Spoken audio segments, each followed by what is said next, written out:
I think that we can all agree that the 2023-2024 MLB offseason has been a little bit boring, but the Yankees, they might be making it pretty exciting pretty soon. There are rumors swirling that not only are they trying to acquire Juan Soto, Cody Bellinger, Yoshinobu Yamamoto, but if they don't get those first two lefties that we talked about, there's a dude on the Rockies that is in their crosshairs. They might be going for Chuck Nasty. And yes, I did get a brand new mic. A new camera should be here pretty soon as well. I want to give you guys the best quality possible, so do me a favor, leave a like, click that subscribe button, and let's get into today's recap. Now, before we talk about the potential craziness of Juan Soto, Cody Bellinger both being with the Yankees, let's talk about the fact that Oakland already has a brand new baseball team. Meet the Oakland Ballers, the pro baseball team moving in with the A's set for the Las Vegas move, and they will be known as the Oakland Bees.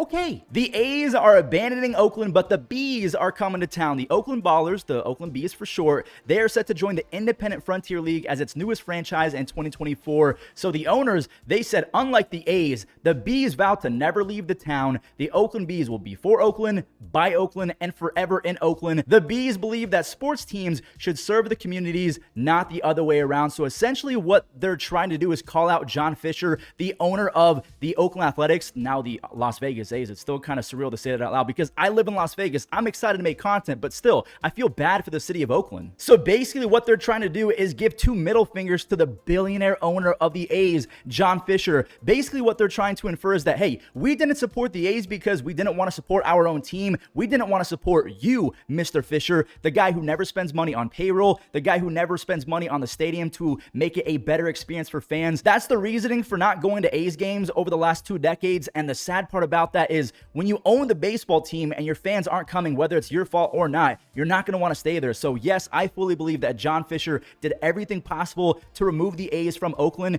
And a couple of days ago, a fan said to John Fisher, do the right thing. This was an Oakland A's fan, John Fisher. He turned back to them and said, I am, meaning that the right thing to do is move to Las Vegas. Again, me as a Las Vegas native, I'm excited to get a professional baseball team, but it should have been an expansion team. One more time, I feel terrible for the city of Oakland. All right, let's go ahead and talk about this. Juan Soto and Cody Bellinger both going to the Yankees rumor. Now, again, take this with a grain of salt because this comes from John Heyman, aka the Sauce Man, aka the guy who has me blocked on Twitter, aka the guy who tweeted out Arson Judge. You guys remember this Christmas classic from last year? Arson Judge seems to be going to the Giants, something like that. We'll never forget Mr. John. But here's John Heyman on MLB Network saying that the Yankees, they're going to get 2 superstars in the next few months. To me, if all these teams, I'd pick the Yankees, not because they've done anything or we know they're going to do anything, but, they identified 82 and 80 as a disaster. And it is a disaster for them. Well, identifying it is great, John. What are they doing about it? Well, hey, we've identified the problem. It's us. Terrific. We're going to see. Yeah, go ahead. Explain. Look, when we'll see what? They had disappointing years, 2008, 2012, they did big stuff. So, I mean, they're in on Soto. They're in on Bellinger. They're in on Yamamoto. I do expect them to come out with 2, and they can do both Soto and Bellinger. I mean, are those the answers? I don't know. Are those the like? Well, Soto's still a good player. You add Bellinger's Soto and Bellinger to this team, plus all the injuries they had. I mean, this is better than an 80 in terms of talent. It's better than an 82 and 80 team. Because should have been. Yeah. Should have been. I wouldn't say they underachieved based on the injury because they had so many injuries, right? These guys all come back and are decent or better.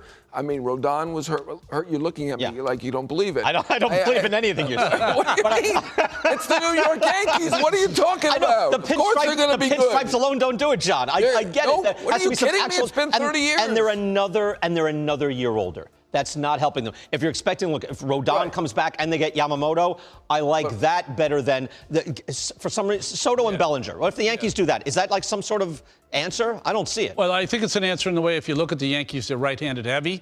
They could use some left-handed bats with the small porch. But I'm with you, Brian, in the sense that they have to give some help to Cole. At some point, they've got to have some starting pitching. Rotation collapsed. Where the rotation really speaks for the Yankees. It didn't last year. So you're saying if they have a lineup with Aaron Judge, Soto, Bellinger, and Rizzo, they're still not good. This is your contention. Yeah. Now, that clip got a little bit weird because Brian Kenny, the host of that little show, he was saying that Juan Soto and Cody Bellinger would not fix the Yankees. Does he watch baseball or what's going on? To begin his career, Juan Soto has a 157 OPS plus with a 284 batting average and a mind-blowing 421 on base percentage. I mean, the only other people in that class at his age is guys like Ted Williams, Jimmy Fox, Mickey Mantle, Hall of Fame type players. So Juan Soto would most definitely fix the imbalanced lineup for the Yankees, considering it's really right-handed dominant, and the same for Cody Bellinger. But maybe the downside for Cody Bellinger is the fact that he is a candidate to regress, just like Andres Gimenez in 2022. A lot of people knew that he was not going to be as good in 2023. Maybe the same is for Cody Bellinger, but if they can pick up Juan Soto and Yoshinobu Yamamoto, the Yankees, they're going to be back in business. Now, the rumors are right now, if they don't grab Juan Soto, if they don't grab Cody Bellinger, the consolation prize that the Yankees will try and be going for is Chuck Nasty, Charlie Blackmon of the Rockies, who I did not know is 37 years old. So in 2023, he had 8 home runs, a 107 OPS plus, but he had a crazy good 363 on base percentage. So he's always going to take his walks.